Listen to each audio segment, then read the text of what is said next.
Hello friends, welcome to my channel Mrs Kaberi's kitchen. আজকে আমি তৈরি করব একদমই নতুনত্ব একটা রেসিপি, কিন্তু ভীষণই সাধারণ এবং ঘরোয়া রেসিপি। এখানে তৈরি করব আমি ভাজা বেগুনের মাখা চাট। তো এখানে চলুন দেখি কেমন করে আজকে এই ভাজা বেগুনের চাট তৈরি করছি। খেতে অসাধারণ লাগে বন্ধুরা।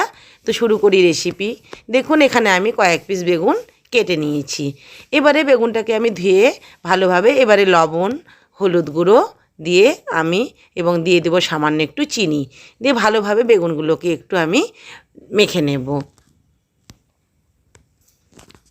ভালোভাবে বেগুনগুলোকে মেখে নেবার পরে এখন আমি এটাকে একটা একটা করে তেলে ভাজবো।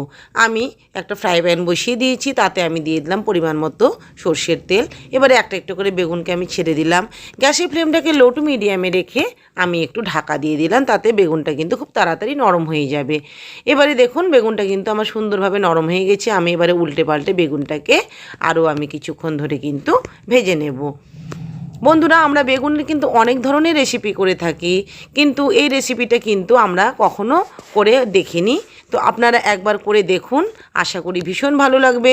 এখন শীতের বেগুন খেতে কিন্তু ভীষণই টেস্টি হয়। তো বেগুনগুলো দেখুন আমি লালচে করে একদম সুন্দরভাবে ভেজে নিয়েছি। এই বেগুনটা ঠিক একদম ভাজা খাওয়ার মতো করেই ভেজে নিয়েছি। এবারে বেগুনগুলোকে সব আমি প্লেটের মধ্যে তুলে নিলাম। বাকি বেগুনগুলোকেও আমি এখন একইভাবে ভেজে নেব উল্টে পাল্টে। গ্যাসের ফ্লেমটাকে লো টু মিডিয়ামে রেখে কিন্তু ভাজতে হবে। তো বেগুনগুলো আমার বাকিগুলো ভাজা হয়ে গেছে। এবারে আমি সবগুলোকে প্লেটের মধ্যে তুলে নিলাম। এবারে ফ্রাই প্যানের মধ্যে আমি প্রথমে দুটো শুকনো লঙ্কাকে ভেজে নেব। ঝাল আপনারা নিজেদের টেস্ট অনুযায়ী কিন্তু দিবেন। খেতে কিন্তু বন্ধুরা অসাধারণ হয়। অবশ্যই একবার আপনারা কিন্তু ট্রাই করবেন, এটা আমার রিকোয়েস্ট। এবারে দেখুন লঙ্কা দুটোকে ভেজে নেবার পরে আমি একটা টমেটোকে 4 পিস করে ভেজে নিলাম। এবারে দেখুন লঙ্কাটার মধ্যে আমি সামান্য পরিমাণ একটু লবণ দিয়ে দিলাম এবং লবণ দিয়ে লঙ্কাটাকে খুব ভালোভাবে দেখুন আমি একটু ডলে নিচ্ছি। এভাবে গুঁড়ো করে নেওয়ার পরে আমি আর একটা কাঁচা লঙ্কা দিলাম। এই কাঁচা লঙ্কার ফ্লেভারটাও কিন্তু এখানে ভীষণই দরকার, যার জন্য কাঁচা লঙ্কাটাকে আমি এখানে ভালো করে হাত দিয়ে কিন্তু আমি ডলে দিলাম বা চটকে দিলাম।